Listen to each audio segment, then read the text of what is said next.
দীর্ঘদিন ধরে যারা ব্যথায় ভোগেন তারা এর আগেও ধরুন অনেক ডাক্তারের কাছে গেছেন, অনেক রকম পদ্ধতি ব্যবহার করেছেন ব্যথা নিরাময়ের জন্য, কিন্তু লাভ হয়নি। এবং এই পরিস্থিতিতে যখন আমাদের কাছে আপনারা আসেন তখন আপনাদের ধৈর্য স্বাভাবিকভাবেই একটু কমে যায়।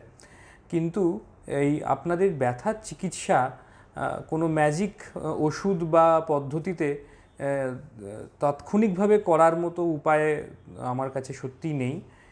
বরং আমরা যে পদ্ধতিতে ওষুধ দিয়ে প্রথম দিকে ব্যায়াম করিয়ে এবং তার সাথে যদি দরকার পড়ে তাহলে ইন্টারভেনশন করে আমরা যে চিকিৎসা করি তা আপনার শরীরের জন্য ভালো, এর পার্শ্ব প্রতিক্রিয়া কম এবং আপনার যে ব্যথা নিরাময় হবে সেটা আরও অনেক বেশি দীর্ঘমেয়াদী হবে। অতএব একটু ধৈর্য ধরে আমাদের সাথে থাকবেন এবং আপনার ব্যথার চিকিৎসার যে সময়টা সেটা নিজেকে এবং আমাকে অবশ্যই দেবেন, তাহলে কিন্তু আমরা সঠিকভাবে আপনার চিকিৎসা করে দিতে পারব।